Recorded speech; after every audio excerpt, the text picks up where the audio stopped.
Good evening, everybody, and welcome back to Racing Unleashed. We were here for another iRacing Challenge. It is Challenge 4 for the Challenger League drivers here this week, and in a fortnight's time, it will be the Challenge 4 for the Racer League drivers. Brand new event, brand new car, brand new circuit, and brand new circumstances will happen today. It's going to be a fantastic event that we'll have in store for you over the coming fortnight for these drivers. There's been changes as well to prize money and to the iRating qualification period. We'll get into those in a little moment's time. But we can first hear from James Walker with a little hardware video.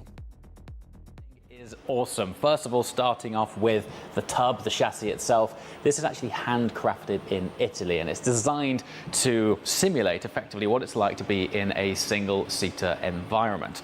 Now, when you lower yourself inside here, you are sitting in a real carbon seat, which is very tricky indeed. Now, what self-respecting single-seater wouldn't have a removable steering wheel? This also carbon effect, real carbon shifters here, and there is a plethora of tech for you to learn as you go down the Racing Unleashed journey. Now, down there's a really trick pedal box. Once again, this is designed to simulate what a brake servo is like on a single-seater with high downforce, really stiff, really reassuring, and you can actually adjust the pedal box itself to get your optimum feel. Now then, racing harnesses. This for me is my favorite feature. There is a retention system inside the shell itself which simulates G-force under heavy braking, and it can actually replicate up to 5 Gs of deceleration. It's super immersive. When you try it for the first time, you can't believe how much it adds to the overall immersion of driving a single-seater. And then to tie it all together, down here at the back, we've got the hydraulic actuators, and this simulates the lumps and bumps, going over curbs, undulations, and just general movement of the car. All in all, it's one of the best simulator experiences you're going to find anywhere. Thank you there, James, and you won't get to see them pieces of machinery now until September, where we'll be rolling out the new Evo 2 system for the upcoming season in September of our simulator. So different specifications, and hopefully we'll get a brand new video and an update on them as they get rolled out across the 5 racing lounges across Zurich, Madrid and Munich for what is going to be a fantastic season starting only in 3 months time. Calendar as well will all be announced within these couple of months, so make sure you keep our eyes on social media, whether it be Instagram or Twitter, for all the latest updates in terms of the championship for Challenge League and Racer League drivers. It's going to be an absolute cracking season. We had a brilliant event last week in the Assetto Corsa platform, but we turn our attention today to the iRacing, and it is a fantastic event. We saw the Racer League drivers a few weeks ago take to the circuit, and now it's back for the Challenge League drivers' turn, except this time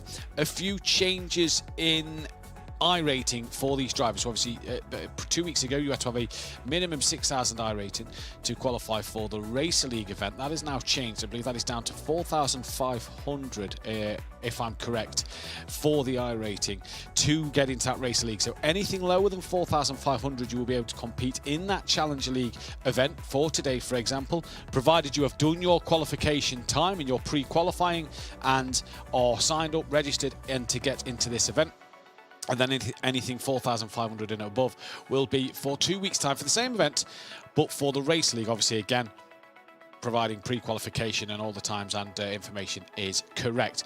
But we can take a look at the race results from 2 weeks ago back in that Racer League, which it was absolutely fantastic. We had to open it up to the Challenger League drivers. It was Julian Van Buell who took home €200 at the Daytona International Speedway. Toby Soriano was second place, €150 for him, and Gerard Sardini was in third place, €100 to go his way. And that prize money has changed. We'll get into the Racer League prize money in a couple of weeks' time. But the prize money has changed. It's now for the top 5 drivers. And this is a little example. So 4 Challenger League win today. And the win is spread over the point system. 2 races coming up. Get into the format momentarily. But a race win will give you €100. Second place, 60. Third place, 40. Fourth place, 30. And fifth place, €20. Bit more incentive now to get a top 5 finish in this championship, and make sure that you are fully focused and stayed in, committed till that end, because €20 doesn't sound like a lot, but it can fund little bits here and there, especially you know, when you're saving up for equipment or saving up for anything else at home, we have a lot of younger drivers who are students at the time as well, who are trying to obviously just take any prize money where they can. So that €20 could go a long way, all the way up to 100 as well. So it's all about being in it till the very end. But it is a new week, it's a new challenge, and it's a new circuit as well as car. And I believe we can show you the car for today's venture. It is a Toyota GR86, a 2.4 litre flat 4 engine with 228 horsepower. Weighs 1,359 kilograms, has a top speed of 134 miles an hour, and it does 0 to 100 kilometers per hour in 5.9 seconds. Now, the bonus with this, so I was told before coming on air today that it is a fixed setup. So all the drivers will be pretty much running the same setup. This is all going to be driver skill. What we have, though, is a very interesting format. And if you watched the program 2 weeks ago, you will notice that you would have been aware that it is heavy rain, and we are at Spa, one of the most tricky circuits on a calendar. Spa. It is a 12-minute qualifying session because these cars are, the quickest lap so far in practice is 3 minutes 15. So that just explains how slow these cars are compared to like your GT3s and whatnot. But also the conditions play that factor. So 12-minute qualifying, that should allow drivers 2 laps, maybe sneak a third in if you're lucky. At the end of qualifying there. It is a 25-minute race 1, then it is a 25-minute second race, but the top 15 cars will be reversed. Now, if I look on the timing screens in front of me, there is 23 drivers currently in the lobby in practice. 3 haven't yet set a time, but there is 23 drivers in this lobby. The top 15 getting reversed is the key, and as you saw there, heavy, heavy rain. And I had a little go on one of the simulators here at Apex Racing studio in the simulator downstairs. I've not really driven iRacing a lot, so 1, it was a step into the unknown for me, but 2, the rain is brand new this year for iRacing, and let me tell you, it was tricky out there. If my lap time was anything to go by, I'd be P18 at the minute, so that says a lot for where I am, and I'd be 6 seconds off of the pole. Yeah, exactly, that's why I'm sat behind this desk and not behind the wheel. But these drivers know what they're doing. If they've practiced this event, if they've tested this event, they're going to know these conditions. They may have driven other cars in the rain, so know kind of what the rain will do. But it's a different car and it's a different track. So it's going to be an absolutely fantastic day of racing. And I'm really looking forward to this one because it's a bit like going back to watching some sort of form of Clio Cup or the Mini Coopers you see on the touring car package here in the United Kingdom, where you get to see the same car do battle, close racing. It's going to be absolutely fantastic. That's what we're going to have today in these Toyotas. It's going to be absolutely brilliant to watch. And again in 2 weeks' time when we see the Racer League drivers take to the stage as well. And especially around this Spa-Francorchamps circuit. What a track to do this on. And yeah, 3 minutes 15.7 is the lap. But we can take a little look more into this famous Spa circuit as our track map now will guide us through the twists and turns of this lovely track in the Ardennes Forest here in Belgium.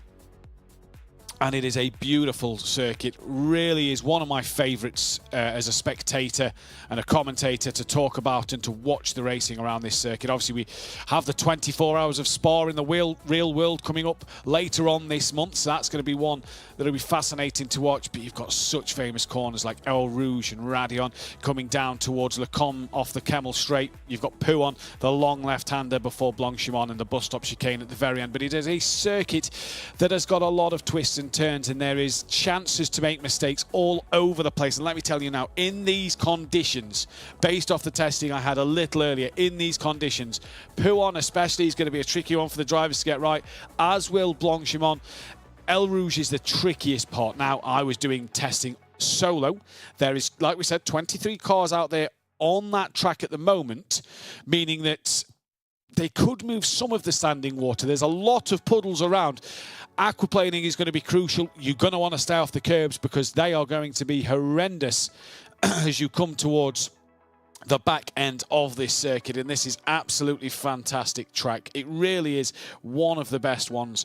Like I said, it's a absolute favourite of mine, and I really do enjoy this. This is the coming to the end now through Blanchimont and towards that bus stop chicane at the very end. It really is a fantastic circuit, and we've seen many a great race, many a great battle here at Spa over the years, not just in the real world, but at Racing Unleashed as well. Who remembers 2 years ago when Michael Smeedler and Alejandro Sanchez kind of did a Schumacher and Hakkinen splitting that of Ricardo Zonda back in the day. Smeedler and Sanchez did the same thing 2 years ago. We saw a great fight at Spa last season in the Racing Unleashed Championship, but now we get to do it not on a Assetto course, but on iRacing, on a different platform, on a different game. And one thing that Racing Unleashed hasn't done, especially in my time of being the commentator here, is we've never had weather. So this is a step into the unknown for the Racing Unleashed drivers. Obviously, those guys who play iRacing will be getting used to that weather system throughout this year, and will be getting used to that as the year goes by and as it opens up to more cars and more circuits. That's going to be the interesting thing there. But for the Racing Unleashed drivers who drive in our lounges, they've never raced with the weather setting on for that championship. So this today is going to be really interesting to see a first time on the Racing Unleashed channel weather coming into this event today. It's going to be an absolute fantastic one. There is currently a couple of minutes left of practice, and it is Vlad Tokarev who is currently the fastest man out on circuit, and there is the conditions, and it is no joke. Every apex has a puddle forming on it. This would be red flagged if this was the Formula One. There's no way they'd be racing in these conditions. We are crazy enough to go racing here at Spa in these conditions, and it's going to be some fantastic action here down out of La Source and through towards El Rouge is going to be an interesting part of the race as well. So this is the way the forecast looks, and yeah, it's an interesting one, that is for sure. It's going to be fantastic to see what battles take place here, but it is Vlad Tokarev currently out there on the circuit who leads the way in this session. He has done a 3-minute 15.7 and is just over a tenth, just under 2 tenths quicker than Simon Demori, who's been there or thereabouts all the time. He really is trying to win some prize money. He's been a bit unfortunate through recent weeks, has Simon. But Vlad will be hoping to take home some prize money. Here's Sergio Duran Pardina. Then he's currently on a 3-minute 19 and is 3.7 off the back of Tokarev. But you're just seeing already, look, there we go, under braking, bit of aquaplaning into Le Com. You see the standing water, you can see the puddles through that part of the circuit.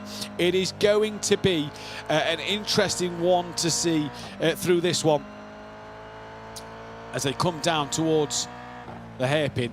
Again, you just see them puddles forming on the apex there. I'm seeing in the chat that Ciro Zambra is watching as well. He's saying that we need rain for the land championship in the lounges. I agree. I think that'd be absolutely fantastic. And Ciro, hopefully you'll be taking part in the Racer League event in 2 weeks' time. That's going to be great to see you try and take on these Toyotas in the heavy rain of Spa. But just look at Le Com here. Standing water right through the chicane. That's very nicely done through there for Julian Klaffenbach.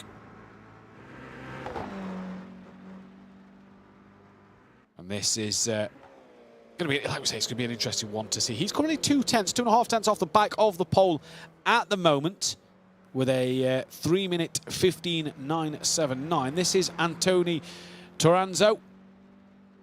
Currently sat P5 in the practice session. Don't forget there is 30 seconds left of practice before we head into the qualifying stage of this race.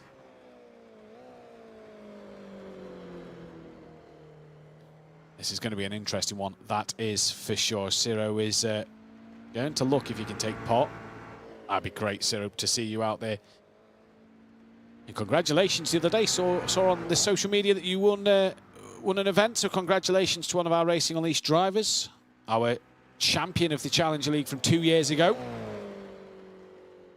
It's coming into Pooh on there. You just see having to take that wider line because you can see, you're going to see a lot of wet lines today. You're going to see who is taking what different line. That is going to be the biggest factor throughout this. So 23 drivers. Only one driver didn't settle out. That was Sebastien Rogier, who didn't set a lap time. and the slowest lap time of 3:40. But we are now into the 12-minute qualifying session. All 23 drivers will be out there on the circuit. So this one is going to be fantastic to see.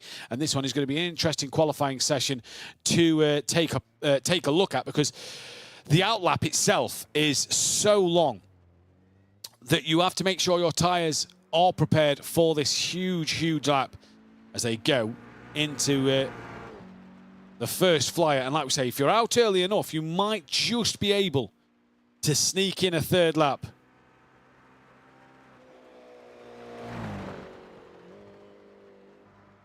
As Miguel Alonso already coming up through Eau Rouge and Red, and you've seen him not go over the curb there. That was the interesting part of the testing I did earlier, just to see them not go over the curb at the top of the hill, which was very interesting and very... obviously, it's going to be an insight into what lines drivers will take. As we're being told by Sergio, keep an eye on Julian Klaffenbach. He was at Prodigy in Atlanta this year. So Prodigy, the event that Ciro Zambra did take part of, that he managed to get through by being in our simulators here at Racing Unleashed, as Thomas Herzog gave us a lovely little wave, and it's great to see Thomas.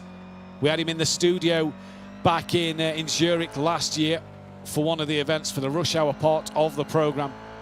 Mr. Ironman himself loves a triathlon. So this is going to be an interesting one to see. Here is Miroslav Sabada.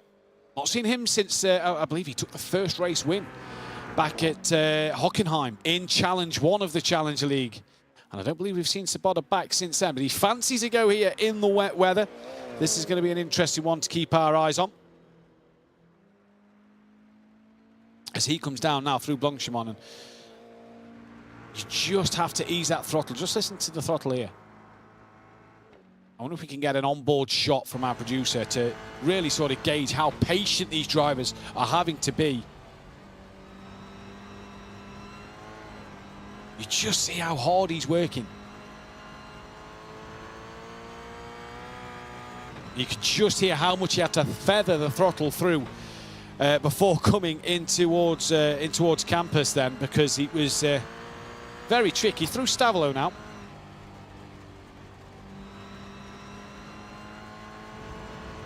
Huge lift, and you just see how much Sabada there is having to work on the steering wheel. It is a huge task for him in this one. But you hear the feathering of the throttle, and that is going to be key tonight. That throttle control is going to be absolutely key for this qualifying session. We are still awaiting the drivers to start their first flying lap.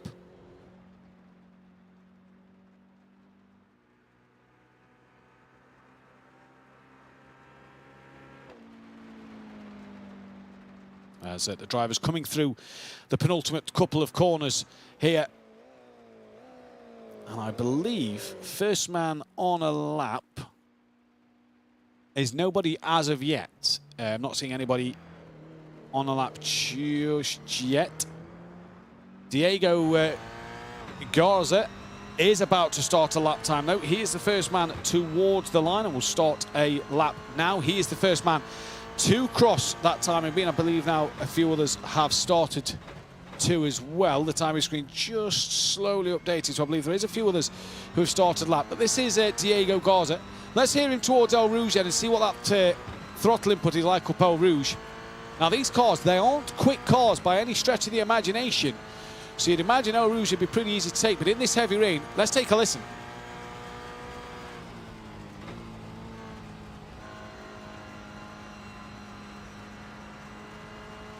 You just see the different line, and you heard he may have gave just a little bit of brake as well, as he was really trying to make sure that got slowed down and came up nicely, but he didn't really hit that power until a lot after the first couple of bends. He was pretty much halfway up the hill before he hit the power once again. And this is going to be an interesting race, as here is Gonzalez then. Wide through the first parts of Lecom and through the second. Normally you're all over the curb, but he obviously knows the puddles are there. Now just looking for sector times. Nothing at the moment.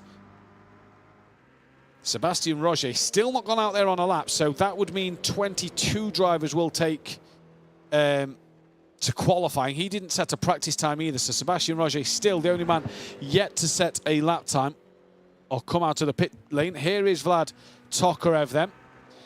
Javier Bacola has gone back to the pit lane as well. So he's yet to pump a lap time in. But here is Vlad Tokarev, quickest in the practice. And it's going to be interesting to see what he can do already.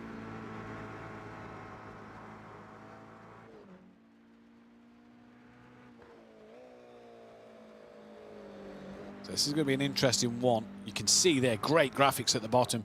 Vlad Tokarev, purple through sectors 1 and 2. Miguel Alonso, only green through the first 3 sectors.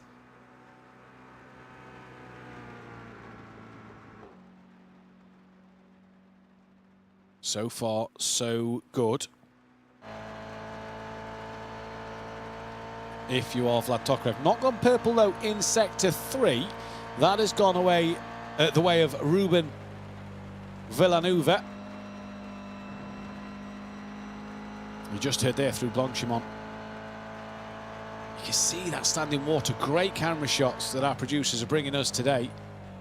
Now look into the bus stop chicane. Puddle right on the apex.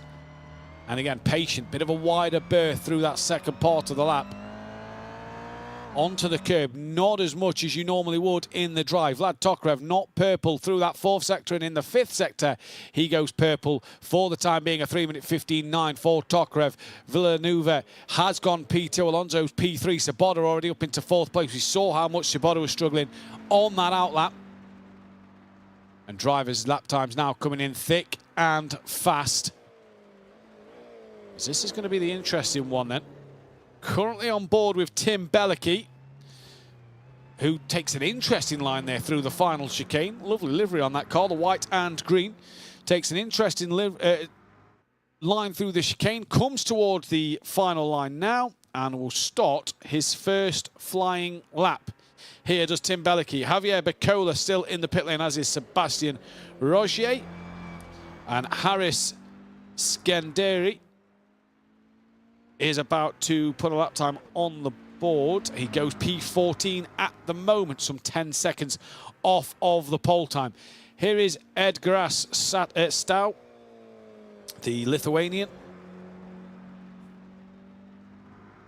coming through towards Stavolo now. And it's going to be an interesting one. Rolling start today as well in these races. So that is crucial for these drivers to keep a close eye. They're not going to be off the line, and as bunched up into turn 1. Depends on what the leader does. Diego Garza has gone back to the pit lane. He's in the pits at the moment, so he's bailed on his lap. May have been invalid due to an off-track somewhere. That's going to really hurt him in qualifying. And Stow just hitting them puddles. You see the car stepping out and getting all loose. He comes into that final chicane. Nice and tight towards the first bit, and keeps it tight for the second part of the bus stop. And nicely done. Stay to that right-hand side of the circuit as you cross the line. He puts a lap time on the board to go P11.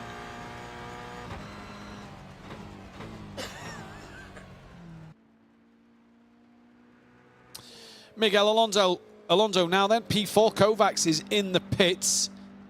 Tokarev leads by just under 0.4 of a second then.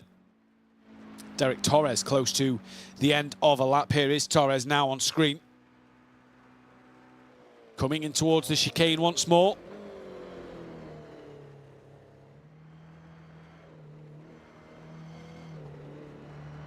And this could be an interesting lap for Derek Torres. Where's this going to put him on the timing screen then?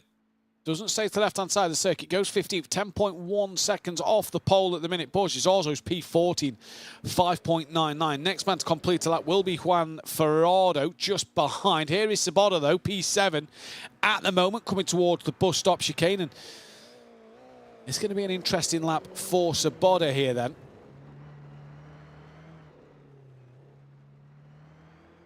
And as the time will tick to 12 minutes, that is when this session will be up. So I don't think Sabota will get another lap in. Alonso's just gone P3. Sabota crosses the line. He now goes P3, 1.2 off the provisional pole. Thomas Herzog, I believe, is coming towards the line. He has. He's gone P10. So Thomas Herzog there, P10 for him. Mikel Gonzalez Alabao in the, is that cookies or pizza on the car? That's brilliant to see either way. That's 13th place for him at the moment. Simon Demori yet to put a lap time on the board. He's coming to the line now as Tim Belicki moves up to P9.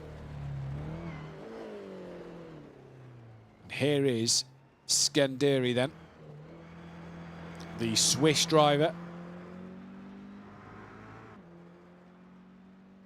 Comes toward the line, currently P18, 11.06 off that pole, comes to the line now, improves 7.9 off the pole and goes ahead of Torres. Simon Demori still not got a lap time on the board. Diego Garza is coming toward the line now. He's just come through Blanchimont. And it's going to be interesting to see, look at the standing water on this circuit. All over the place at the moment.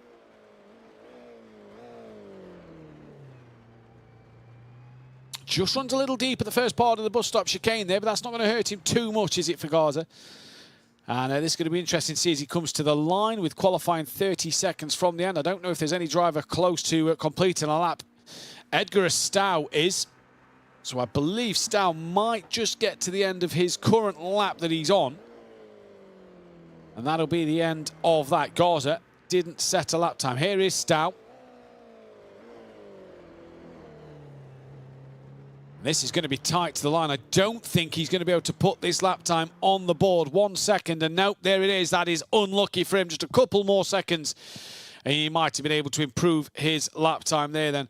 But that is qualifying come to an end, and this is the way they line up. Julian Klaffenbach took the provisional pole. Vlad Tokarev P2. Sabota lined up in 3rd place. Miguel Alonso is 4th. On row 3 is Ruben Villanueva P5 with Antoni Taranzo P6. Martin Kovacs in 7th with Gael Gonzalez P8. Tim Belicki is 9th alongside Gianluca Palmisano. Sergio Duran Pardina in P11 with Thomas Herzog lining up in 12th. Mads Lawston is in P13 with Mikel Gonzalez Alabu P14. Edgar Stow in 15th place alongside Borja Zorzo. Then it is Horst Skenderi in P17 with Derek Torres P18. Simon Demori lines up in 19th place. That is not where he'd want to be. He's well out of position from that of Javier Becola. Sebastian Rogier, Diego Salinas Garza and Juan Ferrado bringing up the rear. Now we hope Sebastian will be taking to the grid. We obviously are aware that he didn't take any laps in that qualifying session or in practice. So hopefully he'll be there on the grid ready to go, but we'll have to wait and see in this race as we're all looking for all the drivers to take to the grid, and we'll be able to see where or how these drivers will get away at the very beginning. It is going to be an interesting one at the moment in this race.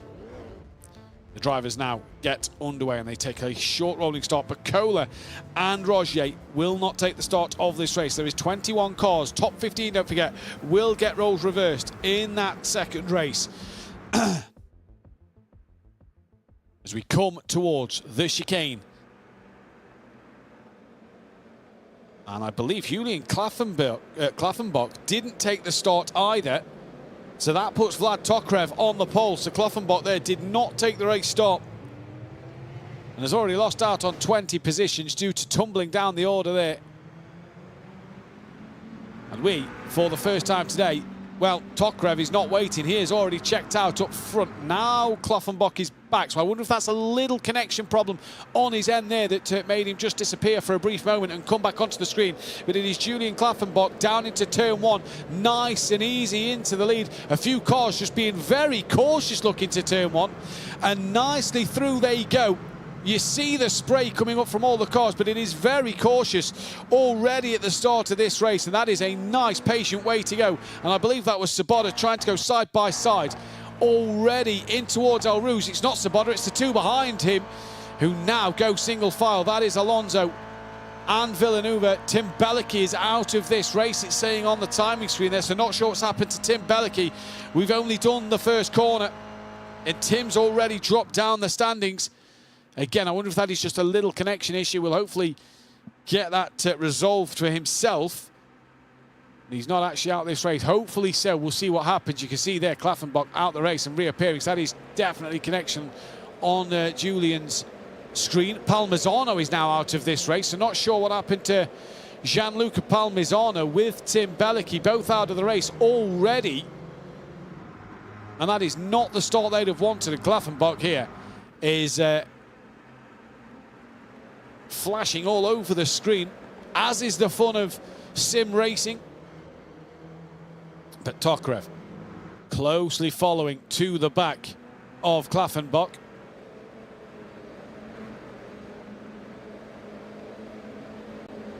Down through No Name they go. That is very wide, that from Taranto. And this is Villeneuve here, who's right on the back of him.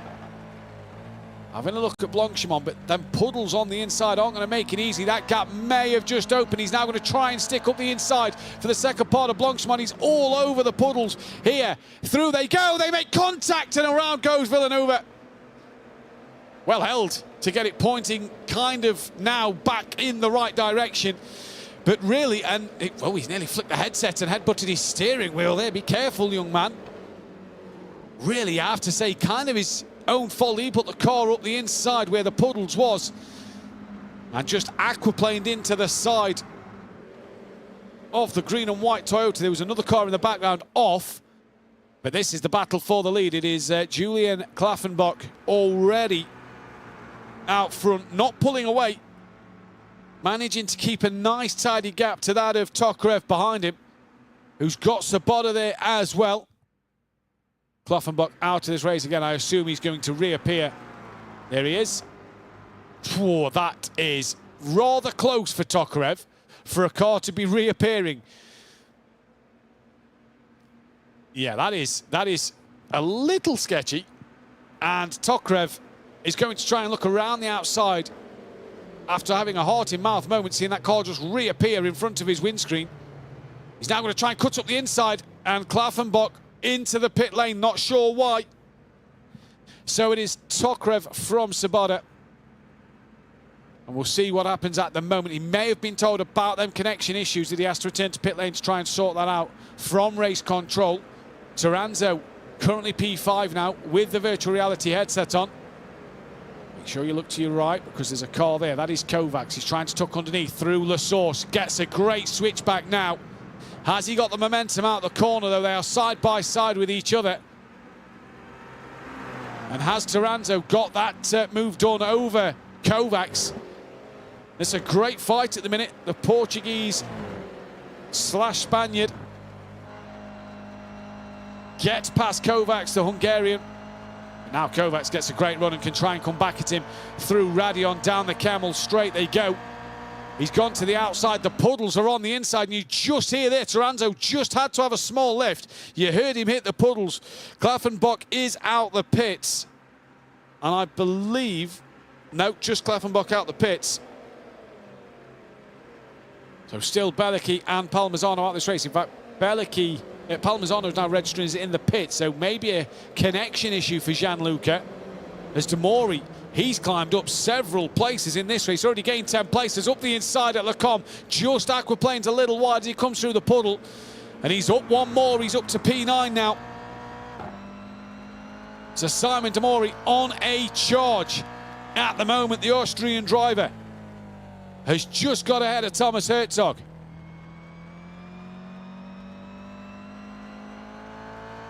As they come down towards No Name, Palmisano is on the way out of pit exit. Why not get back in this race? Anything can happen. 5 minutes in, 20 minutes still to go in this race. And this already looks a fantastic one. Here is Alabao, the Spaniard, currently 13th place. Remember, the top 15 get reversed. So Borges Arzo and Salinas Garza are on that cusp. Taranto's now gone wide. That's through Blanchimont. So he's just got to be careful a little bit now. He's lost a place to Gonzalez. And he's got Duran Pedina running the same livery right behind him.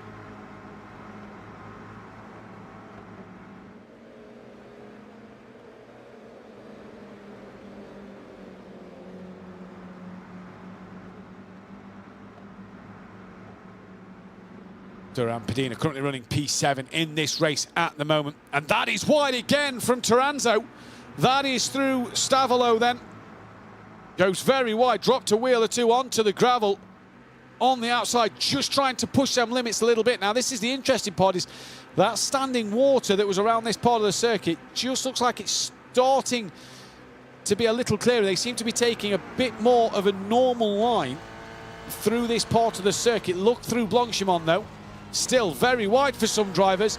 And Villeneuve there through the puddle, up the inside. Herzog's not letting this one go, though. And Villeneuve gets the move done over over Edgar Stow, sorry. Palmazono's back in this race now. That was interesting. In fact, that wasn't over Stow. This is Lawson. Clips the back of Duran Pedina there into La Source. Carries on his way, shakes his head there. I don't really see what he's shaking his head at there.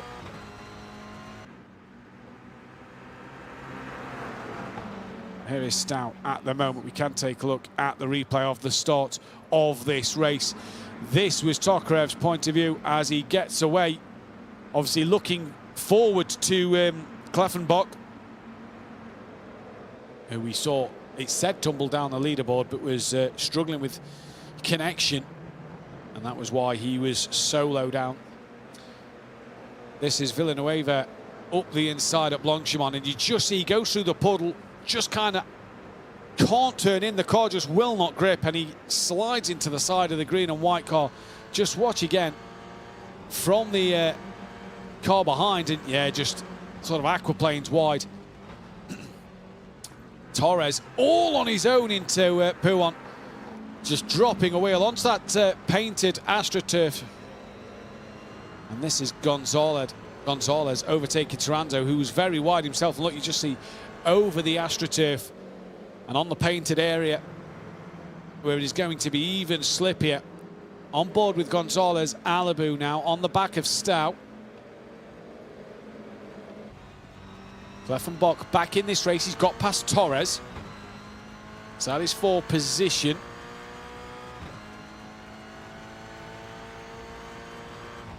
Gianluca Palmisano, 1 minute 48 behind. He's 1 minute 2 behind that of Derek Torres so far. Listen to how patient Alabau is. Gains a lot though over Stow through Pouan. He's going to the outside now.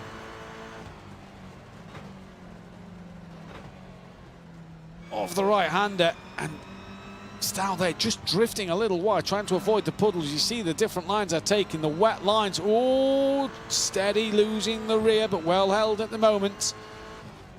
And Alabau trying to put on a good display here into campus for the third time. 9.5 minutes through this race. A little wider line as well there through Stavolo. Demori's got past Duran Pedina, so Demori's up to P7 now. He is on a charge, is Simon Demori. Really is fired up in this race. And wants to try and get as many positions in this one as he possibly can.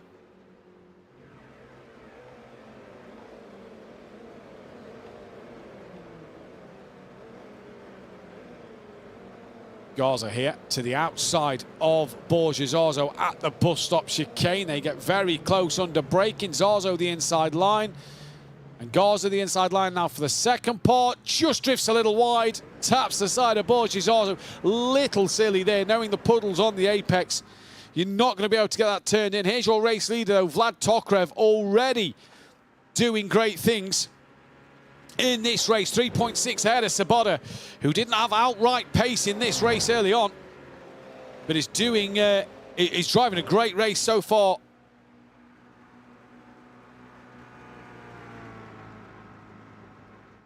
I wonder if that's Fast and Furious inspired, that livery. Here's Alonso, P3 at the moment. Kovacs, P4. And then a good train of cars currently behind Taranto, Gonzalez, Demori and Duran Pedina then. Here is Kovacs. This is that little battle. Gonzalez, Demori and Duran Pedina. Demori, though, looking up the inside of Gonzalez. Duran Pedina's trying to follow him through as they're going to hit the brakes for they come now. So Demori's up yet another place. Gonzalez side by side with Duran Pedina. And Pedina still fighting this one. Going to have the inside line for the next part of the circuit, and he does. And is he through? Not just yet. Still side by side. This is great racing as they come downhill. Now now Duran Pedina looking up the inside. And Gonzalez has to yield that place. Battle behind as well, side-by-side action coming into No Name. That was just ahead of these. I believe it was Gonzalez. Oh, no, that was Gonzalez and Duran Pedina, sorry, yeah. And now we're watching Thomas Herzog. Sure, I saw two coming side-by-side through the hairpin. Either way, that looks to have all sorted itself out. Oh, on the painted green stuff, that for Gonzalez. Alabu takes him really, really wide. And Lauritsen then can come past on the outside. There we go. Through goes the Dane. Borges Arzo will be P2 in that second race if he keeps going at this rate at the moment. But he's got Garza on the back of him, trying to put on a good show at the moment. This is looking back from Borges Arzo then.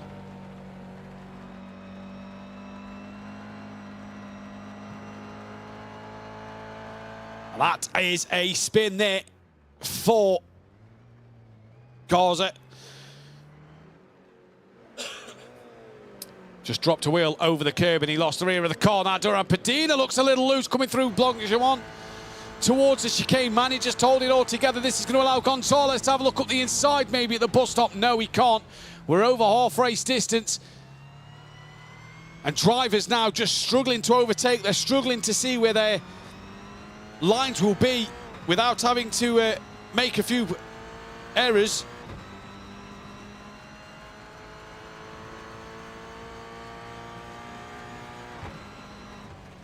As Gonzalez really trying to put some pressure back on Duran Pedina. Simon Demori is already within 0.8 of a second then of that of Taranto.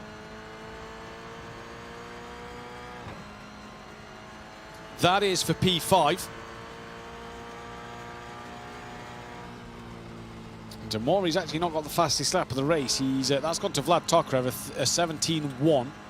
As Demori is now past Taranto on the timing screens. So he's done that through El Rouge.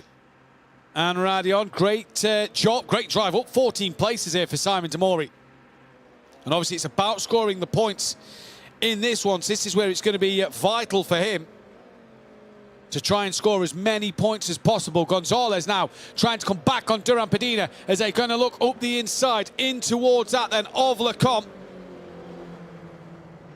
And can't do it.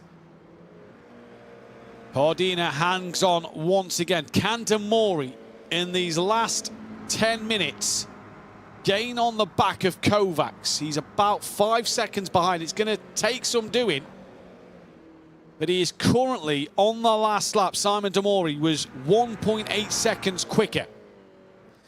So he took a lot out of him last time around. In fact, Simon Demori last time out did his personal best and was the quickest man on the circuit last time around.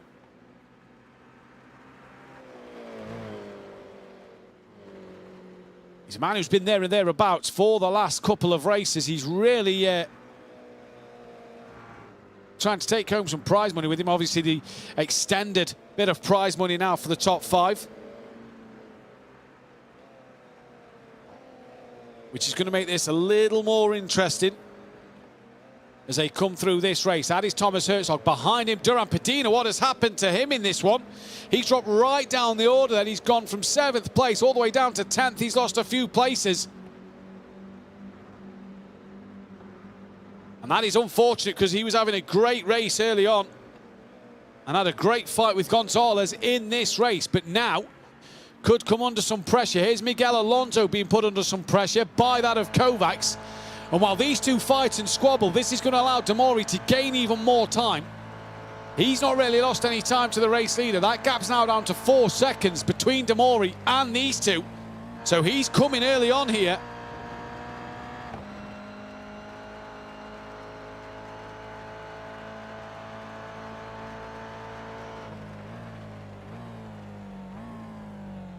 Hard braking into that bus stop chicane as Alonso is defending from Kovacs. That's who we're looking back on. And there, it was that Demori in the background. I believe it possibly was. So Alonso just manages to break a bit of a gap. Just going to look at the last lap times here. Simon Demori a 3:17.6. Alonso a 19.4. And Kovacs a 18.7. So he's gained again another 1.8 seconds over Miguel Alonso, and he's took 1.1. Sorry, he's gained 1.8 over Alonso. He's gained 1.1 over Kovacs. So Demori here could be having an opportunity at maybe a podium in this race.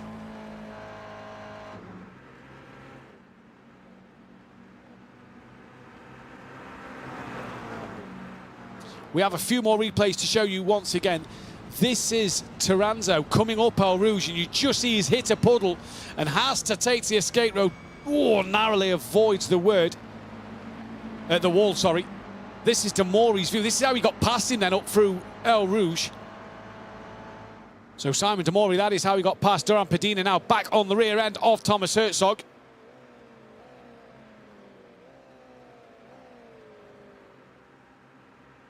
Pulls to the outside of Lecomte.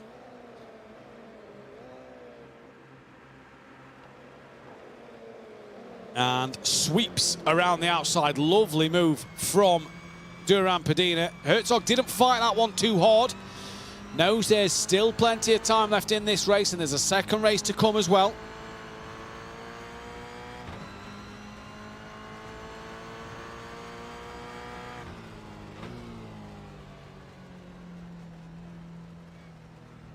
As Pedina, look, goes wide. This is what we're saying. Still time for him here to have a look. I believe that is Julian Klaffenbach's connection once again, possibly just letting him down, as you just saw him bouncing back and forth between the places. Oh, Herzog, little moment on the wheel. You just hear him on, off, on, off, on, off the throttle. And Herzog and Pedina gained a place there. I believe Stow is the driver I'm seeing drop down on the timing screens. He's now down to 14th place. So for Stow at the minute, he's really tumbled down. He's obviously had a moment somewhere in this one.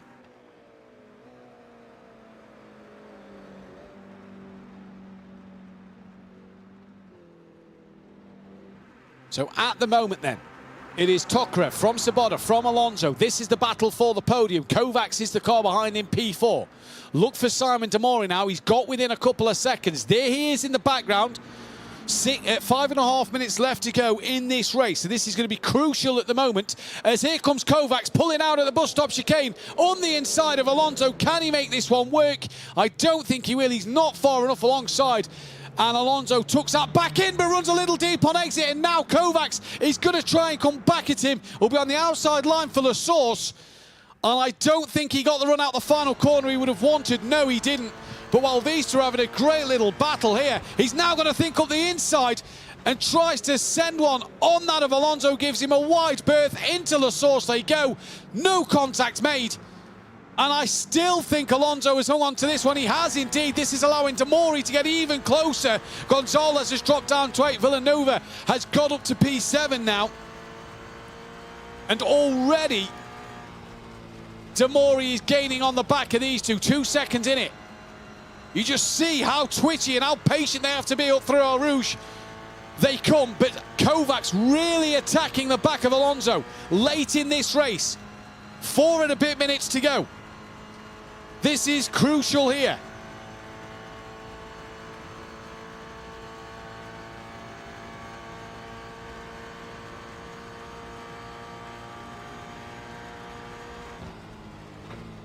This has been great racing in the heavy rain so far, and you just see how much Kovacs here gains on the brake, and he's now going to look on the inside at the second portal. They tap, make bit of contact, but it's well held from both drivers. Durand Pordina loses out to Thomas Herzog down the order, and now Simon Demori will be gaining on the back of them. This is the Durand Pordina Thomas Herzog fight. They now come into Le Comp. And nothing there that Durand Pordina can do to get that place back. Back to the battle for the podium. There is Simon Demori, 1.1 off the rear. Already on the back of these two now. With 3.5 to go. One more lap left in this race. Simon Demori's got this and one more to get himself on the podium. It's been a great drive. And that's Kovacs very wide of Blanchimont. And that'll be it. He's not going to be able to mount a challenge to Alonso now. Just pushing a little too hard. And Demori goes through. He's not lost massive amounts of time, but he's lost enough. Now needs to follow Demori, who is right on the rear of that of Miguel Alonso, who's been defensive and drove brilliantly in this one so far. Fastest lap, Vlad Tokarev, the only man in the 16s, a 16.9. His last lap was a 17.0. Demori, though, is right on the back of these two now. So this is going to be huge for Simon Demori. If he can get a podium, that will be 16 places gained in this race. Well, he's got one more to go.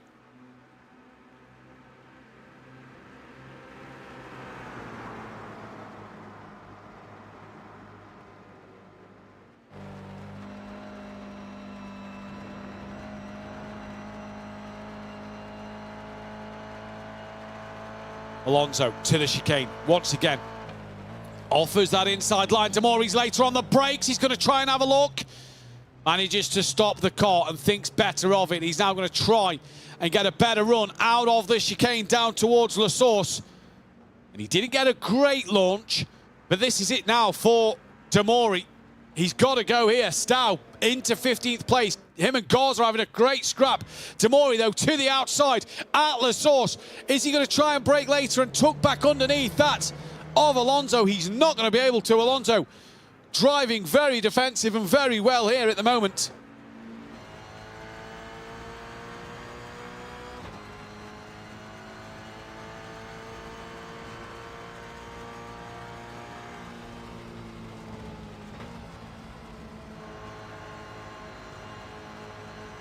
Just here, how patient they have to wait.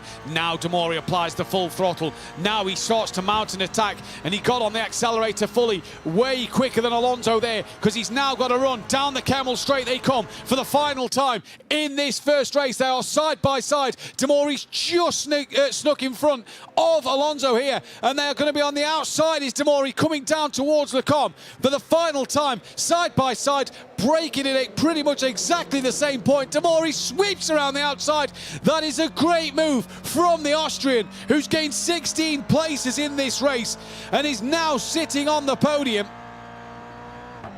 He's now got to not make a mistake in this one. Stow and Garza battling for that 15th place, which will take pole position in the next race.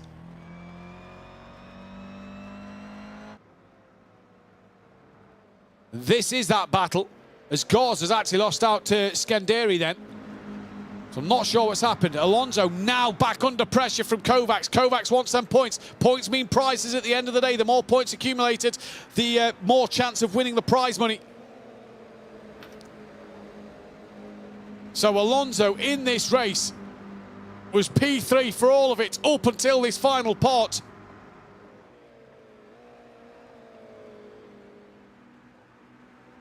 This is going to be huge at the moment.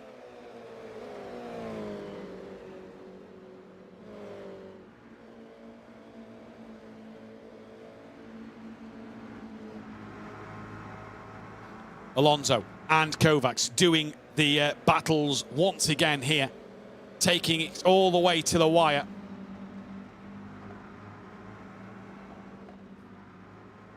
I don't think Kovacs has got enough time. He's going to have to go full send into the bus stop chicane, and in these conditions, that's it, even harder, but that was Alonso a little wide.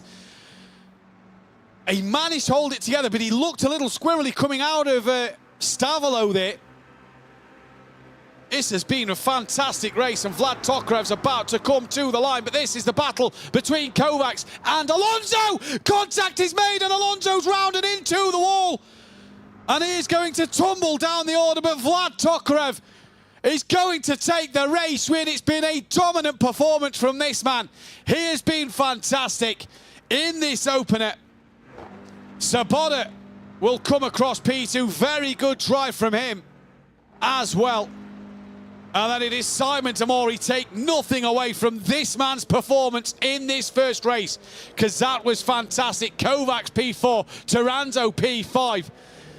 Villanova is going to take P6. Here is Thomas Herzog. Has he just lost out? He's going to try and tuck back. He spins around the rear of Duran Pardina and holds his hand in the air. Cannot believe it.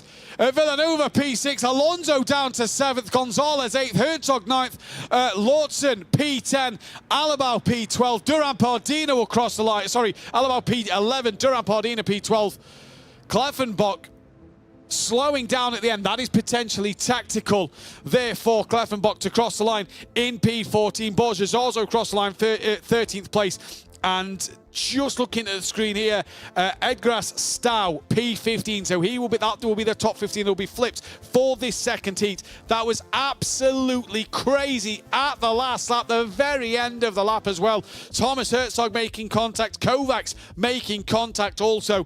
And, well, what can you say about it? What a dramatic end to this race. Absolutely thrilling, though, to see such a clean race in these conditions. Drivers still looking to make these overtakes, and it was brilliant to see the different lines and the opportunities drivers were going to take. But what a last lap. Simon Tamori, 16 places gained, and on the very last lap, he takes that final 16th place to put himself on the podium, and that'll be 28 points for Simon Tamori in this race, 29 for Sabota, and Vlad Tokarev will take home 32. He was a cut above the rest in this one, because the only man to get into the 16s, and well, what a race for him it was in this first heat. So the second heat now will be the top 15 reverse. So we can take a look at the results, and it will be the top 15 reverse. So don't forget, whoever finished 15th in this first heat will then be going into pole position for that second race. Let's take a look, though, at the final classification for that first heat, as I believe everybody now has crossed the finish line. It was Vlad Tokarev who took the race win from Miroslav Sabota. Simon Tamori P3 with Martin Kovacs in 4th. Antoni Taranto was P5. Ruben Villanova P6. Miguel Alonso at the very end drops down to P7 due to contact from Kovacs. Gael Gonzalez, P8. Thomas Herzog P9. Mads Lauritsen P10. Mikel Gonzalez Alabau P11. Sergio Duran Pardina 12th after he was tapped around by Herzog at the final corner. Borges also 13th. Kleffenbach, after having to come into the pit lane to sort his connection out, we are being told by race control, does well to get back up to P14. He'll be starting second place in the race. Edgar Astau P15, he'll be the man on pole. Harris Skenderi P16. Diego Salinas Garza P17. He didn't have a great race towards the end, a few mistakes. Juan Ferrado P18. Derek Torres P19. Gianluca Palmisano, not sure what happened early on for him. He managed to get back in for P20. We lost Tim Bellicki in the race, and Javier Bacola and Sebastian Roger never took the start. Now, the drivers have a 3-minute sort of warm-up, a bit of time to maybe just go to the toilet, grab another drink, get some more laps under the belt around this circuit, because you can never have too many wet laps on a track. So, yeah, this is going to be an interesting one for me. I do feel like Kleffenbach starting second could be a man to take the race win, provided his connection holds up in this one. But Vlad Tokarev, what What a start in this first race for Vlad. It was absolutely fantastic to see him take a fine race win, and yeah, a dramatic end to the end of that race there. Absolutely thrilling stuff. Absolutely thrilling stuff. So the drivers are in that little warm-up period. We'll be getting the grid ready for that second race. And this is going to be interesting to see what these drivers can do in this one. 25 more minutes of action ready to come. Obviously followed by the driver interviews of the top three. After that one, and we'll take a look back to then the prize money, the LAN event prize money, and the dates for the next event. 2 weeks from today, which I believe, looking at the calendar on the laptop in front of me, the 16th of June, Father's Day here in Britain, for the Racer League to take their hands at this circuit, and this is going to be an absolute belter. You're not going to want to miss that one. And then we're back as well at the end of June, the 30th of June, for the Challenger League Challenge 5, which will be announced in 2 weeks' time what that event will be.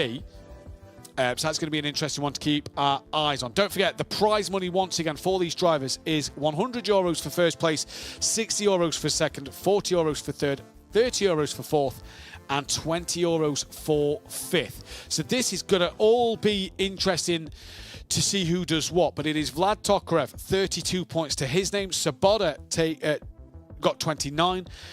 Demori was 28 points. Kovacs and that of 27. Race Control might look at that one. And then it was 26 points going the way of Taranzo. Race Control might want to look at the Kovacs incident. Whether they do or not, we'll see come the end. But that is currently the points for the top 5. Here's the grid order. Then, as we know, the top 15 reverse. Edgar Astau will take pole position from Julian Kleffenbach, second place. P3 will be Borges Arzo from Duran Padina in fourth. Gonzalez Alaba will be P5 with Mads Lauritsen P6. Thomas Herzog in seventh with Gael Gonzalez alongside him. Miguel Alonso alongside Ruben Villanova in P10. Anthony Taranzo P11 from Martin Kovacs. Simon Demori, the biggest climber. He will be going from 13th place. Sabota, quiet race for him. He's 14th. Tokarev, he's been the quickest man apart from qualifying. He is the man going from 15th. Then we go to where they finished in that race. Harris Skenderi, P16. Diego Salinas Garza, 17th. Juan Ferraro, P18. Derek Torres, 19th. Gianluca Palmisano, 20th. Tim Bellicki, 21st. Bacola, 22nd. And Rogier, 23rd. Now, looking at my timing screen, we do not have Bacola, we do not have Tim Bellicki, we do not have Roger in this one. So 20 drivers taking to the track. 25 more minutes of racing. Oh, edgy seat stuff as we get underway. If you have enjoyed today's action, make sure you join us in 2 weeks' time, the 16th of June, 6:45 here in the United Kingdom, where we'll be live on air for the Racer League drivers to take around this Spa circuit. Edgar Astau will lead us away. And it's a very bunched up start. It's going to be a different start now as we are green and go for the second race here. There's already a driver on the grass. They're all very congested and bunched up into turn one. Oh, we're going to see a few dramas. Everybody braking nice and easy. Very patiently through turn one they go. No problems for anybody at the moment. All through nice and cleanly. Check. Now we get to El Rouge. This is the second battle and the second task for these drivers. Julian Kleffenbach then already leads this race up through El Rouge. He's a little wide through the first part. Drivers you just see taking different lines through the puddles here at Spa. In towards the Ardennes Forest they go now. Here is Julian Kleffenbach being attacked now by Stow. Down the camel straight towards Le Combe they go. Stow has just got his car in front, it says on the timing screens. So just by a couple of inches, he's got the car in front. He's now got the car fully in front of Kleffenbach. Round the outside on the brakes. This is Gonzalez side by side with, I believe, that is Lauritsen. Great action on this opening lap. Everybody still facing the right way and through together. Kovacs got past Villanova there as well. Where's Demori? Where's Tokarev? Down in 16th, so not the start for Tokarev. Demori's already gained 1 place. Thomas Herzog's down 7. And a few off tracks for drivers now as well. And that is a couple in the wall. Who is that? Saboto was one of the drivers in the wall. That is Miguel Alonso, who was recovered. Well, his day goes from bad to worse. He's down 6 places now. Tokarev moves up to 13th. Simon Demori's up to 10th. So this going to be crucial already.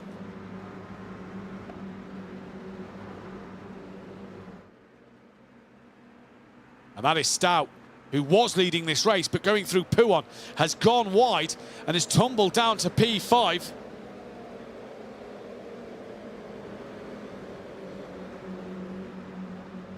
Demori now looking up the inside of Gonzalez Alabu in the cookie liveried Toyota.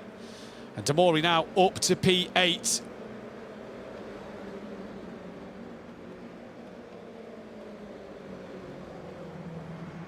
As we come towards the end of the first lap, here is Scanderi, P13 at the moment for him. Taranto was one of the other drivers off.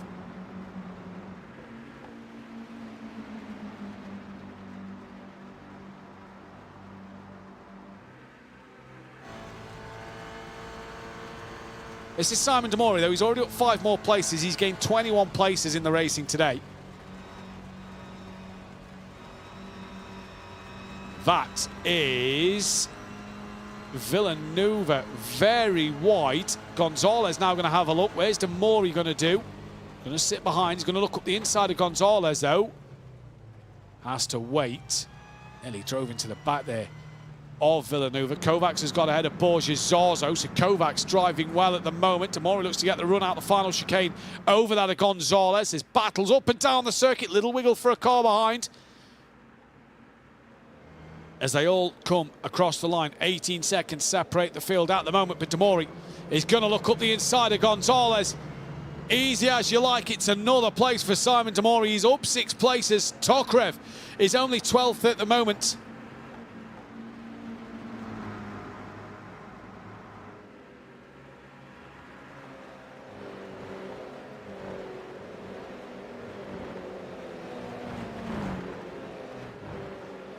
Here comes Tokarev then, up the hill. Demori now side by side, I believe that was, once again, with that of Gonzalez.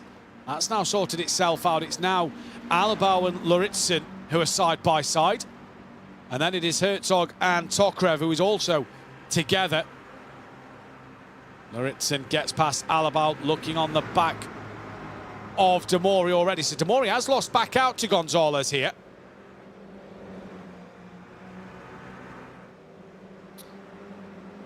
And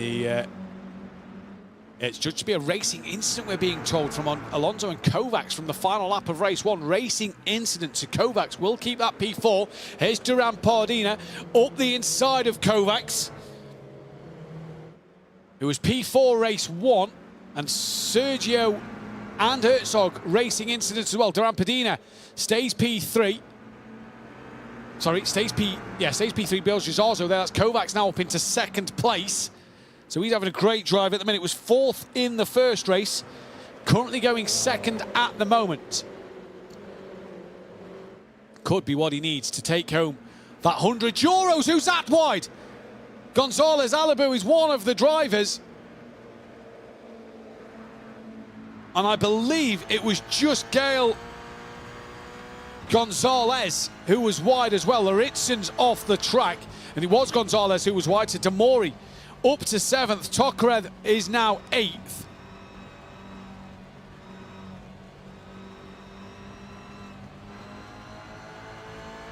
Alonso's back up to 11th. See, he was off earlier in the race. He's having a look at Gonzalez there. There is no gap whatsoever. And look at Demori, Zarzo and Stout. 3 for 5th, 6th and 7th on the timing screens. They are so close to each other, pretty much pushing each other along. As here comes Alonso, gets better drive out of Stavolo. Oh, who's that sideways? Gonzalez was sideways there, all over the place. And that was the battle we was watching. Now Edgar Astau at Blanchimont has got hurt. Demori on his right-hand side. Borges Orzo is just in front in the green car. Simon Demori, is he going to try and keep the nose there for the second part of the chicane? He is. He's not going to get the best drive out the corner because Borges Orzo is just in front of him and has to wait behind. Sabota's dropped down to 14th place. Palmazano, in fact, now Gonzalez has got into the pit lane, so clearly got some damage somewhere on that car for Gonzalez. In fact, no, he's been given a drive-through penalty. So it comes on the screen. Drive-through penalty for incident involving Lauritsen at Puon. And Gianluca Palmisano to the outside. Sabota up the inside. Now they've got Garza trying to attack as well. Kleffenbach 5 seconds up the road from Kovacs. But look at this from Palmisano. Doesn't fear anybody. He's going for the attack at the bottom of El Rouge. Who's going to back out of this? Sabota does. Palmisano did not even question that. Didn't even think about backing out there. He just got the move done. Borges Orzo now has lost out to Stout and Demori. Demori's on the outside of him here. That is Tokarev to the outside, coming down the Kemmel straight towards Lecom for the third time. And Zorzo, oh, nearly that from Stahl, the unsafe rejoin, very close to tapping that off Simon Demori. Tokarev and Zorzo get through as well. Now Tokarev a little wider there, but that is potentially his line. We can take a look at a few of the replays then. This was Stout on that of Kleffenbach for the race lead at Lecom. Kleffenbach straight back round the outside. Beautifully done. Great racing from the two leaders there. Stout tried to fight it back at the hairpin. Kleffenbach kept it around the outside. Probably the better line to be on. And yeah, gets the move fully done. This is Borges Orzo's view of that move. Right around the outside. Probably more grip out there for Kleffenbach. This is Terenzo at the hairpin. We saw a few cars off, and he drops the wheel, and it was two mistakes on their own. Terenzo just put the wheel on the painted green stuff. Not sure what happened to Sabota. Borges Orzo wide, and this was Kovacs getting past. And then this is what the drive-through penalty was for Gonzalez. Yeah. That is pretty stonewall there. Lauritsen down in 15th place. Gonzalez still in the pits. He's probably called that one a day. And now Tokarev fighting Stout in towards Blanchimont they come. Can't get past. Demori's put a couple of cars between himself and Vlad Tokarev. Sabota down in 11th, so he's got a few more points to pick up.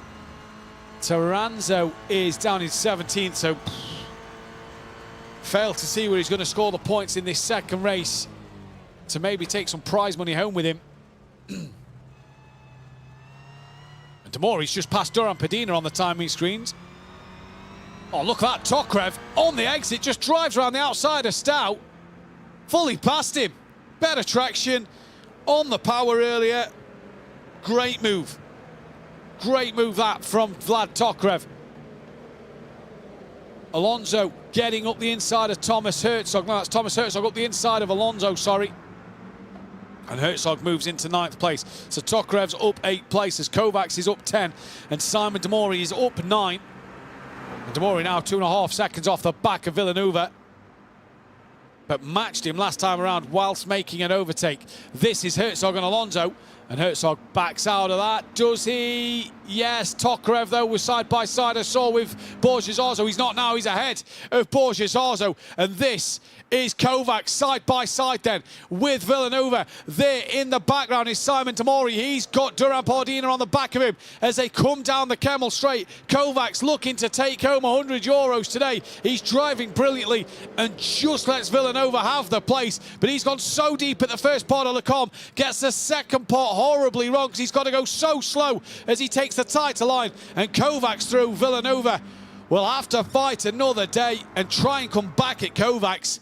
And all this is going to allow Simon Demori the chance to gain onto the back of him. Tokarev got re-overtaken by Borges-Arzo. And then it's Stow, Alonso and Herzog in this train as well.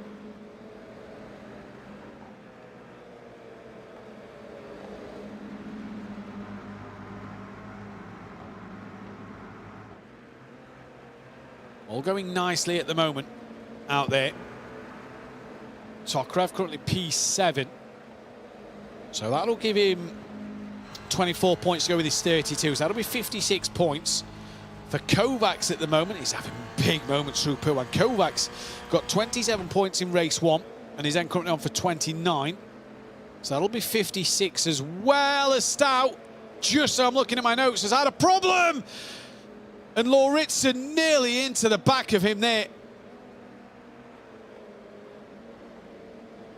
And Garza now on the back of Lauritsen. So apologies, I missed what happened to Stow just so I was looking at my notes.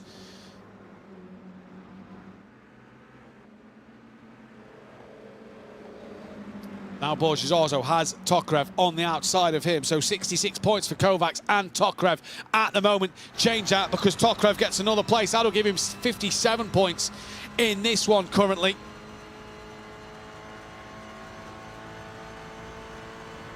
Simon Demori, 3rd place and 4th place currently. Yeah, that's 3rd place overall at the minute, 55 points to his name there. But Kovacs has lost out to Villeneuve.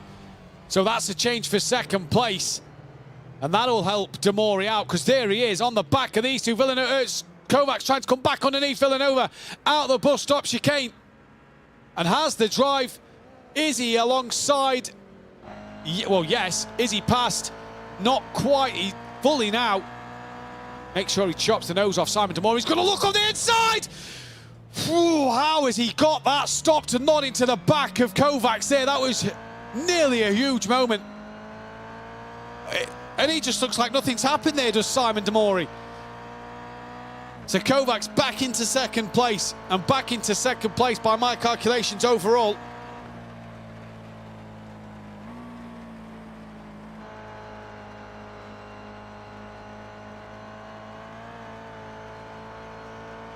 So Villeneuve, Kovacs, Demori is currently the 2nd, 3rd, 4th battle.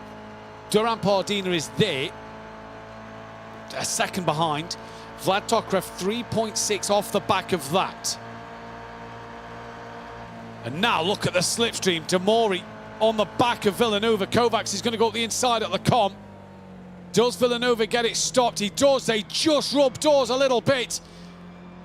Through the 2nd part now, Kovacs will have the inside line for the next part of the circuit. He's up the inside, drifts a little wide. Villeneuve could have a look, but he's had a snap on exit. Now here comes Demori, looking up the inside at the hairpin, where the puddle is. Thinks better of it. Bit of a slide for Villeneuve. That's a lot hard to force Demori into the puddle a moment. It is all going off. Kleffenbach leads this race by a country mile, though.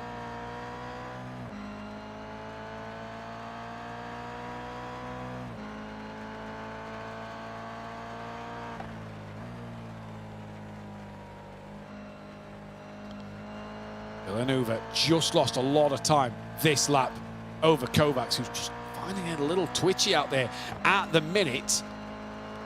And Vlad Tokarev, well, at the start of this lap, it was over 3 seconds. He's now 1.1 behind. So he is charging at the minute. Demori all over the back of Villeneuve here. Duran Pardina, you see there, is just between himself and Demori. I think Tokarev is in the box seat here for positions.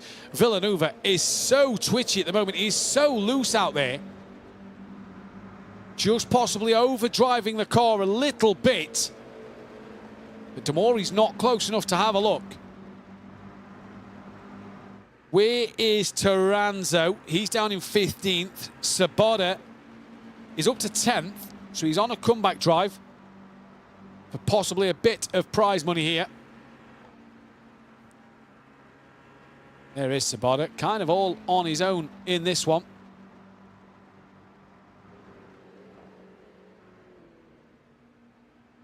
So see what he does. Duran Pardina, though, has now got Tokarev, who is charging in this race. Demori's done the fastest lap.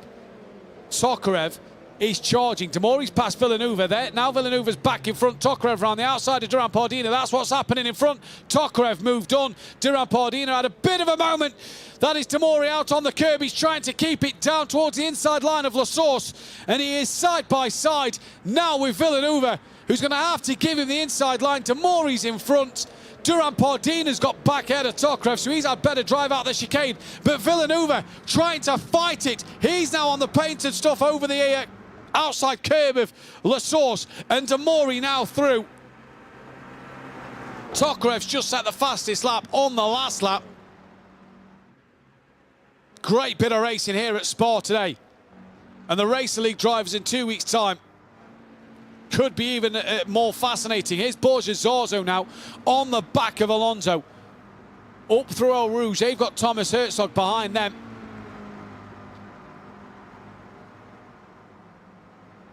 So a little battle here developing at the moment between these two. Pardina and Tokarev. Side by side. Tokarev's through.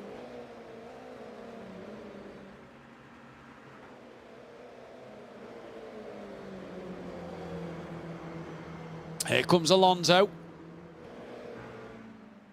Being hunted down by Zarzo and by Herzog. Sabota in the background. Stau's got past Taranto, so that's more points for Taranto that he's lost at the moment, because Stau's going to try and go around the outside of Lecom. They do well not to make contact. And Lauritsen is just ahead. Now they bang doors a little bit as Taranto comes back up the inside of Stau. Still together. We've had some fantastic, dramatic racing. Garza's moved up to 16th place. Taranto still up the inside. They still exchange paint. And Stau in the black Toyota, the green and white of Taranto, drops behind and drops to 15th. Tokarev, 7/10 behind Villeneuve, who has been dropped by Demori. This, though, is your race leader. 10 seconds out front. Julian Klaffenbach leads this race. Now, we turn our attention to the points, and by my calculations at the moment, Kovacs, 4th and currently 2nd. That is 56 points. Tokarev was 1st for 32 and is currently 5th. That'll give him 26. So that'll be 58 points, giving him the outright win. Demori took 28 points, and he's now going to take another 28 points. That'll also be 56, tying him with Kovac. But Kovac has had the 2nd place, so I assume it'll go back to Kovacs in the 2nd race, or possibly the average result, which will probably give it then to Demori. For Sabota, he scored 29 points race 1, currently 10th, which will give him 21. That'll put him on 50 exactly. And here is Taranto, though, the other man who was in that points. He was 5th place, 26. He's now 14th. He's only going to take 17 points. It might not be enough, but he's got another move maybe on Lauritsen to put him into 13th place as he goes up the inside towards Blanchimont now. They still are so close to each other, maybe just touching at the exit of Blanchimont. And now towards the chicane. Lauritsen through a puddle. Well held there. And the Dane is fighting hard. Stau right with them. It's brilliant driving. Pocket on the apex, get it through. We can take a look at a few more replays into the final 4.5 minutes. This was Tokarev driving round the outside of Stau earlier on. This is Kovacs on Villeneuve. This is when Villeneuve missed the first part of Lecom. And Kovacs went round the outside and then took up the inside. But that wasn't the end of that fight. And Stau, that's why he's low down the order, drops a wheel onto the curb, round he goes. I tell you what, you've got to be careful with that. You cannot roll back onto the circuit. He just manages not to. That's on board. This is Kovacs getting past, or Kovacs rubbing and exchanging paint with Villeneuve. Demori watching from behind. He's see the live action there as well, by the way. Demori on the live action, apologies, has got past Kovacs. So while we're showing you these replays, Demori is up into second place. Kovacs is now third. Tokarev is right on the rear of the pair of them. And that is for P4. This is back to the live action now. This is looking back from Simon Demori. Kovacs now down to P3. And that behind the full red Toyota is out of Kovacs. We've lost Juan Ferraro. He's into the pit lane. And Taranzo is out of the race. 18th place for him. He's probably not going to score enough points for this one. This is Sabota now up to 9th. He's trying to take home a bit more prize money. That is Thomas Herzog behind him. He's fighting hard. He's got past Herzog, who's just lost out to Zaza. Whoa, Herzog. Little too quick into Poo on there. Durant Pardina has got past Villanova. That is why he's had a spin. Alonso's up to 6th. Borja Zorzo moves up to 7th. And here comes Sabota, who's going to try and take 8th, but he can't. Villanova gets back up to speed as Sabota comes round.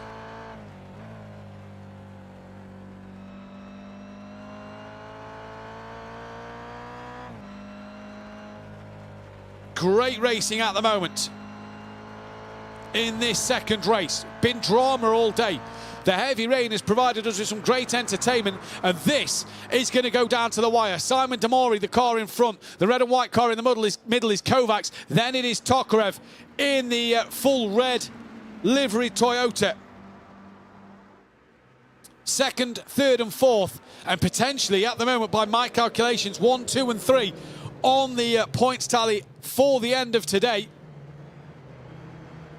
Durant Pardina misses his brakes in the background. Tokarev's going to try and get a better drive out the chicane, but Kovacs, wise to that, keeps that line there, and you saw the white flag being waved.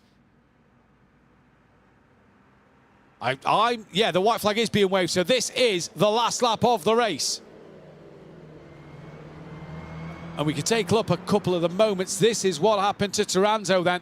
Opel Rouge gets a tap from Stout and into the wall backwards. That'll be some damage on the rear of that Toyota. That is why he has gone back to the pit. He's yeah, that's looking back from behind.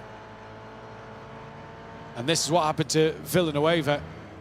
Gets all on the curb and just spins around himself. Back to the action though. Tokarev to the outside, up through Radion, and it's got past Kovacs into third place. Tokarev now is up 12 places and moves into third place, but now Kovacs, can he do anything about this? Tokarev, the only man in the 16s once again in this race. Can Kovacs have a look then back into Le Con? Villanova's got past Borja Zorzo, and this the last lap of the race. So Villanova might want, Kovacs might want to get this place back over Tokarev, because that could cost him in terms of Demori and second place prize money. This has been a great race so far. Tokarev is still, though, within 6/10 of Demori, so he could easily get on the rear of him. And I'm loving the fact we get to see the webcam footage, the camera footage of Kovacs here, because you're seeing how hard he's having to work on his simulator at home. We see the guys previous years at Racing Unleashed in the simulators, in the lounges, working hard. But not like this. The steering wheel input we're getting to see from Kovacs, who has just let Tokarev maybe get a little too far in front, maybe just overdriving a little bit, fighting with the car too much. Borja Zorzo's got back out of Villanova, and Sabota's through as well. And Sabota might fancy a move over Borja. Zorzo breaks on the curb, has a moment, catches it. So Sabota trying to get some more points on the board for prize money. Had a little chuckle to himself there, I reckon. But Kleffenbach is coming towards the bus stop chicane. Tokarev is trying to get as close to Demori as he possibly can. Here is Kleffenbach, though. going to be the race 2 winner, the feature race winner in this one. It's a shame about the internet connection race 1, because it would have been a great fight with him and Kovacs and Damori and Tokarev, I have no doubt. But Julian Kleffenbach then will take the feature race win. A great drive for him. And now we turn our attention to Damori and that of Kovacs. And Damori's going to hang on in there. Vlad Tokarev, sorry, he's going to take P3. Simon Damori, P2. 27 places Damori has gained in today's races. Fantastic drive. Kovacs P4. Duran Pardina will come home for 5th place, just ahead of Alonso. Borja Zorzo hangs on in over Sabota. Then it will be Villanova, Thomas Herzog, Mikel Gonzalez Alabau just behind that. Then it will be Mads Lauritsen and Gianluca Palmisano, P12. Edgar Stow, P14. This is horse Harris Skenduri. Oh, little out of shape there. Garza's got a fancy tuck in underneath. He taps the rear end of Skenduri, and that'll be that. P15 and 16 across the line. And Torres then is the last man on the circuit. He's going to come round. Still got a little bit of the trek to go before he gets the very end. But what a day of racing. By my calculations, Vlad Tokarev is the overall race winner. He took 3rd place and a 1st place. So that was 32 points in race 1. And then 28 in the second race. That'll be 60 points altogether. Simon Damori got 3rd place in race 1 for 28, 29 in the second race. So that will be 57 altogether. And then Kovacs, who was 4th race 1, 27 points, and 4th race 2, 27 points. So that will be 54. So I reckon that's the top 3. Sabota was P2, and then I believe it was P8 in the very end there. So that will be 29 plus 23. So you're looking at 52. I think the top 3 is Tokarev, from Damori, from Kovacs. We will await, though, that final classification. Just looking at my screens in front of me. We do, though, have the results of that second race. We can bring them to you now. It was Julian Kleffenbach who took the race win in the second race from Simon Damori. Vlad Tokarev was P3 from Martin Kovacs in 4th place. What a fight from them 3 in this one. Sergio Duran Pardina, P5, with Miguel Alonso in 6th. Borja Zorzo was 7th place. Miroslav Sabota, P8. Ruben Villanova, P9. Thomas Herzog rounded out the top 10. Gonzalez Alabau 11th, Lauritsen 12th, Gianluca Palmisano 13th, Edgar Stow 14th, Horst Skenduri P15, Diego Salinas Garza P16, Derek Torres P17, Anthony Taranzo from Juan Ferrado, Gael Gonzalez. We didn't get to see Tim Belicky, Bacola or Roger start this second race.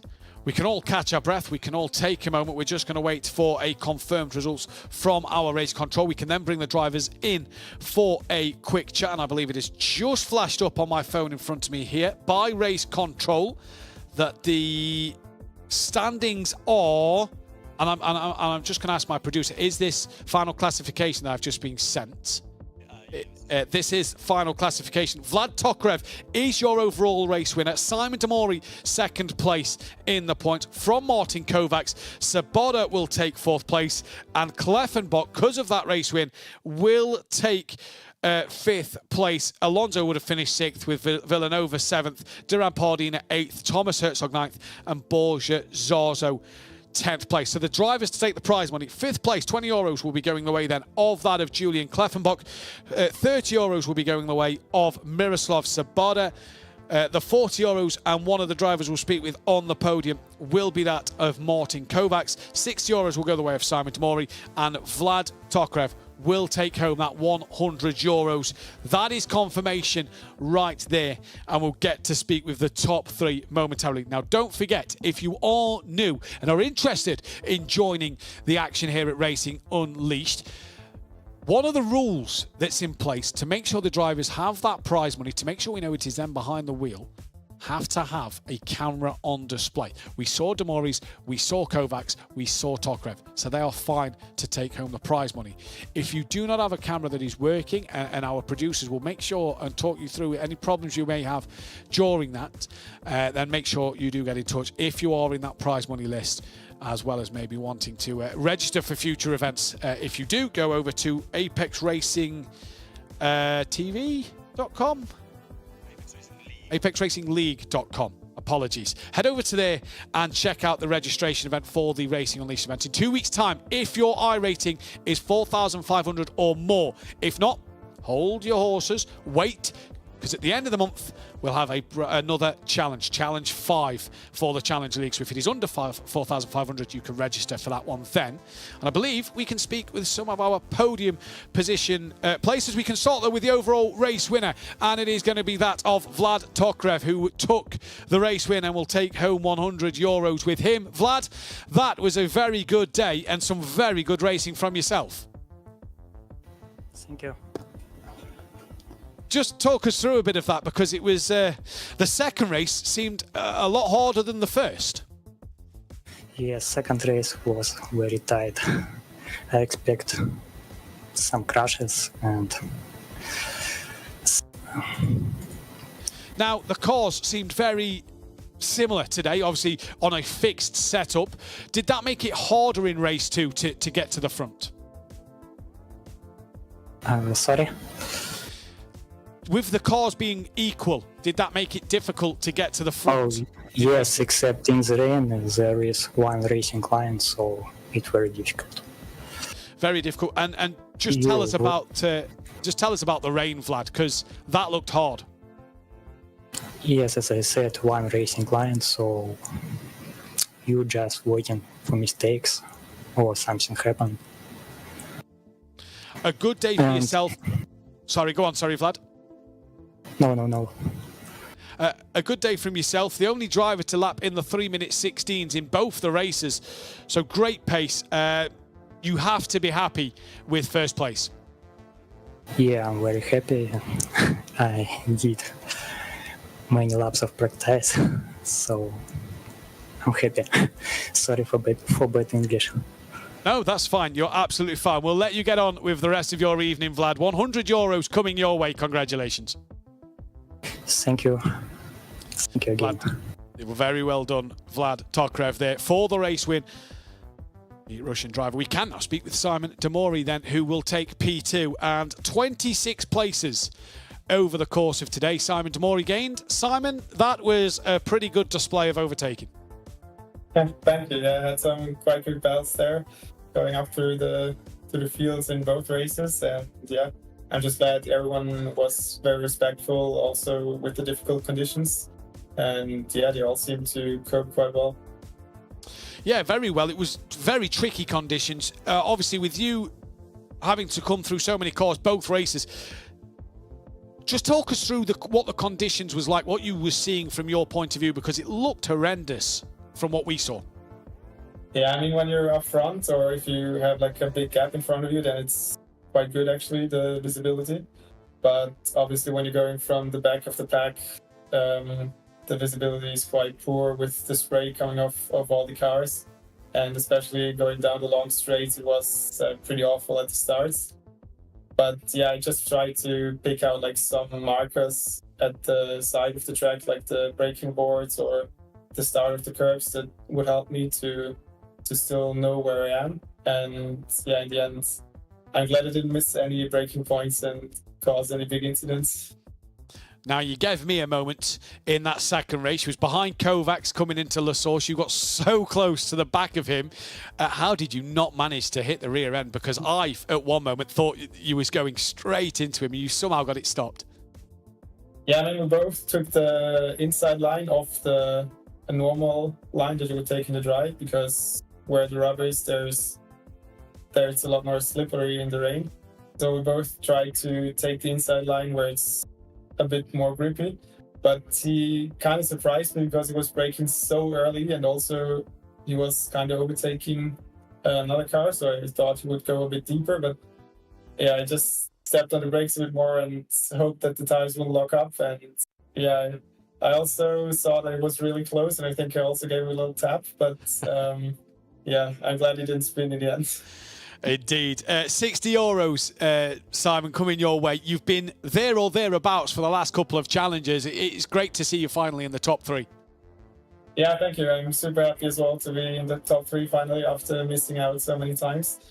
And yeah, I think the rain might have helped me as well because I did some rain practice. So I think maybe knowing what line you should take and where to brake helped me a bit. But yeah, I've been there or thereabout, as you said, all the races so far, and finally I'm able to take home some money. Well, Simon, P2 overall today. Congratulations. Enjoy it, and we hope to see you in the next one. Thank you very much. Yeah, see you. And we can now, I believe, speak with Kovacs, who takes P3. And he had some great battles in that second race, did Martin Kovacs. Martin, just talk us through your race a little bit, because it looked a great one to watch. Hey, yeah, it was a blast, you know. I didn't really think that I have a chance, seeing the times before and just seeing the previous challenges. And just before qualifying in practice, I saw the lap times and I figured that maybe I stand a chance. But still, it was 25 minutes, I think, each race in this rain. Ooh, it was something else. Well, I tried my best. I made some mistakes, and I couldn't really find the pace in the second race.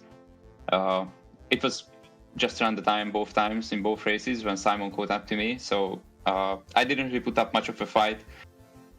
I was just happy to get through the field, you know, in the early laps. I had a moment there between Borja Zazo and somebody else in the last turn. I think it was lap 2 maybe. I thought that it's the end in the second race. But yeah, I'm just happy to actually finish the race and grab some good points. Yeah, grab some big points as well as take home €40 with you. It looked fantastic to watch. Obviously, the action was brilliant. You always seemed to be in the thick of a fight, whether it was race 1 or race 2. There was action everywhere that followed you. One thing I noted on commentary there was we got to see your camera. You seemed to be working so hard in your simulator. We saw how twitchy the car was in the wet. Just how hard did you work today? Because obviously it looked like it was a bit of a workout for yourself. It was. I didn't wear my watch right now, but I think it was somewhere around 400, 500 calories. That's the usual when I do a 1 hour race. It was tough, and I was trying to balance between, you know, taking the normal lines and taking the not so wet lines. And there's an overlap, of course. And just when you want to go faster and tap into the 317s, 316s maybe, you try to improve everywhere, but it's just it doesn't work out that much, and you just try to balance with the throttle, you know, turn the car with it, take it back a little bit, so gain some traction on the front end, and you just need to counter the steer all the time. Yeah, I think this is just maybe unique to me. Some else of the field, maybe they are a little bit more calm in the car. I didn't feel like it wasn't under control all the times, except when I missed my braking point.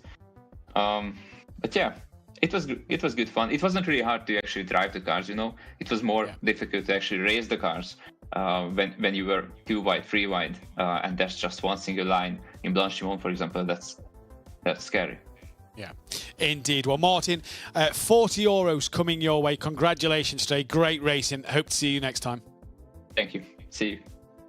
Well done to the top 3 and to the top 5 as well, who took the rest of the prize money. Svoboda came P4 and Kleffenbach P5, taking home 30 and 20 euros. But that is all we have time for in the Challenger League race. 2 weeks' time, though, we are going to return for the same event, same format, but the Racer League drivers, the iRating of 4,500 and above. So if you want to take part in iRacing Challenge 4 for the Racer League, head over to apexracingleague.com, get yourself registered.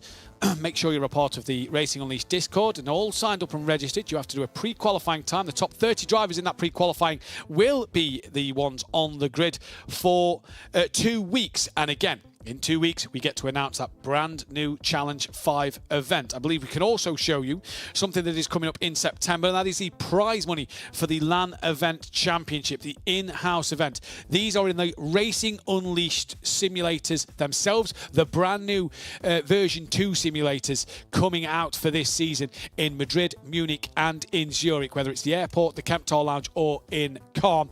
Racer League prize money per race, 3,500 Swiss francs francs for a race win, all the way down to 200. For the championship, it is 15,000 Swiss francs if you win it. If you are Michael Schmiedel looking to go for a third on the bounce. Challenge League, you get 750 per race win, all the way down to 100 for a top 10. And in the championship, 3,000 that Yannick Pletcher managed to take home last time for his championship win.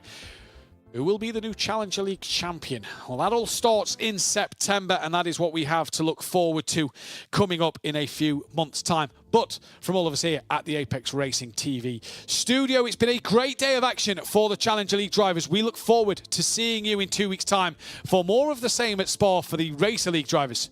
Until then, goodbye.